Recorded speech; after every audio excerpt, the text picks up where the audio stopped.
Hello everyone, welcome back to my YouTube channel Life Sciences and this is your friend Supriya.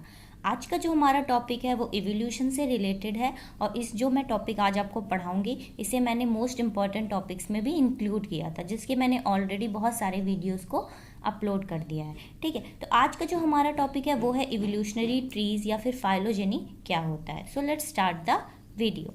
सबसे पहले अगर बात करें इवोल्यूशनरी ट्री या फिर फाइलोजेनी, तो आप इवोल्यूशनरी ट्री से आप समझ सकते हैं ट्री क्या मतलब एक ऐसा ट्री या फिर जो रिप्रेजेंटेशन जो आपको इवोल्यूशन के बारे में बताएगा। ठीक है, यहाँ पे मैंने बहुत सारे पॉइंट्स को लिख दिया है जिससे आपको ईजिली जो है, क्योंकि हम क्या होता है कि चीज़ों को समझ लेते हैं लेकिन कभी कभी भूल जाते हैं, लेकिन अगर हमारे पास वही पॉइंट्स नोट रहते हैं तो हम उन्हें अच्छे से याद भी रख सकते हैं। मतलब कई बार अगर हम पढ़ लेंगे या फिर अगर जब हम भूले तब पढ़ लें। ठीक है, तो it shows evolution. Evolutionary trees या फाइलोजेनी क्या करता है, ये इवोल्यूशन को शो करता है। A phylogeny or evolutionary tree represents the evolutionary relationships among a set of organisms or groups of organisms called taxa या फिर इसको सिंगुलर में कहते हैं टेक्सॉन। ठीक, फाइलोजेनी यहाँ पे बोला गया है कि फाइलोजेनी या फिर इवोल्यूशनरी ट्री ये एक रिप्रेजेंटेशन है जो इवोल्यूशनरी रिलेशनशिप को बताता है किसी भी ऑर्गेनिज्म के, मतलब डिफरेंट डिफरेंट ऑर्गेनिज्म के या फिर एक ग्रुप ऑफ ऑर्गेनिज्म को। और इस ग्रुप ऑफ ऑर्गेनिज्म को कहा जाता है टेक्सा, मतलब टेक्सा जो है इसको सिंगुलर में टेक्सॉन बोला जाता है। ठीक है, अब बात करते हैं नेक्स्ट पॉइंट यहाँ पे लिखा हुआ है the tips of the tree represents group of descendant taxa often species and the nodes on the tree represent the common ancestors of those descendants two ठीक है, पहले तो देख लेते हैं कि इसमें बोला क्या गया है। तो यहाँ पे मैंने एक जो है डायग्राम ड्रॉ किया है। ये ट्री है एक तरह का। अब यहाँ पे क्या बोला गया, यहाँ पे आप देख सकते हैं कि जो ट्री है, ठीक है, ओवरऑल ट्री जो है इस तरह से डायग्राम है, ये पूरा जो है वो ट्री है, ये रिप्रेजेंटेशन है। ठीक है, यहाँ पे क्या बोला गया कि जो ट्री का टिप है, ये आप देखिए ये क्या है, ये टिप है। तो the tip of the tree represents group of taxa. Group of taxa का मीन्स हो जाएगा कि एक तरह से कि एंसेस्टर जो है इनके कॉमन, मतलब जो कहाँ से निकले हुए हैं, ऑफ एक स्पीसीज जो है वो अराइज हुई है अपने एंसेस्टर से, उसकी बात बोली गई है। And the nodes on the tree represents a common ancestor. अब नोट्स क्या होता है, अगर आप प्लांट्स को देखें तो प्लांट्स में जो लीव्स निकलती है जब स्टेम से, तो वो रीजन क्या कहलाता है, नोट्स कहलाता है। तो यहाँ पर जो कॉमन एंसेस्टर, जैसे कि यहाँ पे ये टेक्सा है, इसका कॉमन एंसेस्टर ये है, तो इसको बोला गया है नोट्स। ठीक है, एंड यहाँ पे बोला गया है two descendants that split from the same node are called sister groups. तो अब पहले डायग्राम को देख लेते हैं। ये पूरा एक ट्री है, यहाँ पे ये क्या है, ये कॉमन एंसेस्टर। ये कॉमन एंसेस्टर किसका है, ये है टेक्सॉन ए का और टेक्सॉन बी का। और इनका क्योंकि ये कॉमन एंसेस्टर है, ये एक कॉमन एंसेस्टर से स्प्लिट हुए हैं, इसीलिए टेक्सॉन ए और टेक्सॉन बी जो है वो सिस्टर ग्रुप्स होते हैं। वहीं ये अगर सी की बात करें तो सी क्या है, वो है एक आउट ग्रुप है ए और बी का, क्योंकि इनका कॉमन सिस्टर जो है वो सेम नहीं है। सबसे पहले ये एक एंसेस्टर है इससे, जिससे दो स्पीसीज अराइज हुई हैं, एक ये जो सी चली गई और एक सेकंड ये जिसने जो स्प्लिट होके बी और ए में चली गई। ठीक है, तो यही इससे क्या पता चल रहा है, यही ट्री है या फिर फाइलोजेनी ट्री, जिसको इवोल्यूशनरी ट्री भी कहेंगे, जो ये रिप्रेजेंट करेगा कि ऑर्गेनिज्म जो है वो किस मतलब स्पीसीज से या किस एंसेस्टर से जो है वो बिलोंग करते हैं। ठीक है, जैसे यहाँ पे स्पीसीज ए है, स्पीसीज बी है, इसका कॉमन एंसेस्टर हमें इससे पता चल जा रहा है, ये दोनों सिस्टर ग्रुप से हमें ये भी पता चल रहा है।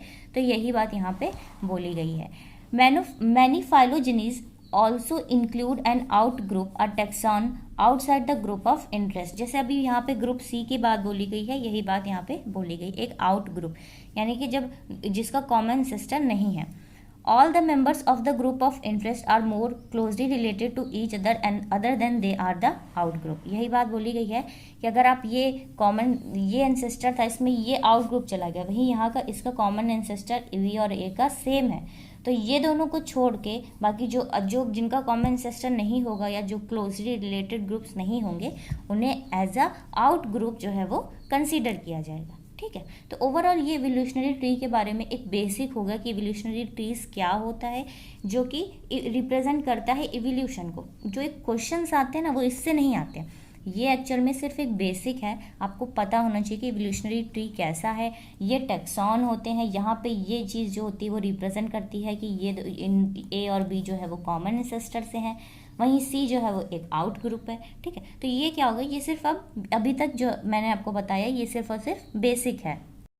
तो अब हम पढ़ेंगे फाइलोजेनेटिक ग्रुप्स के बारे में। इसी से क्वेश्चन जो है वो आते हैं। 3 ग्रुप्स होते हैं, एक होता है मोनोफाइलेटिक ग्रुप, पैराफाइलेटिक ग्रुप और एक होता है पॉलीफाइलेटिक ग्रुप्स। ठीक है, तो यहाँ पे जो ग्रुप्स है उसको क्लेड्स भी कहा जाता है, तो इसमें कंफ्यूज मत होइएगा, ग्रुप आए या फिर क्लेड्स आए सब इक्वल है।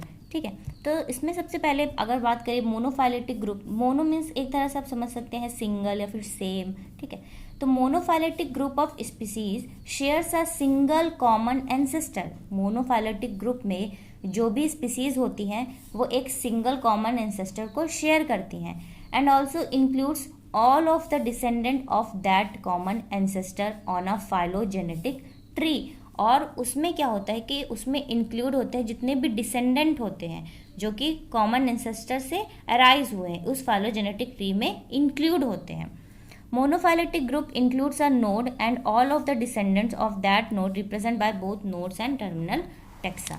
तो यहाँ पे एक एग्जाम्पल मैंने ड्रॉ किया है, यहाँ पे आप देख सकते हैं कि ये पूरा स्पीसीज है, मतलब एक तरह से फाइलोजेनेटिक ट्री को रिप्रेजेंट किया गया है।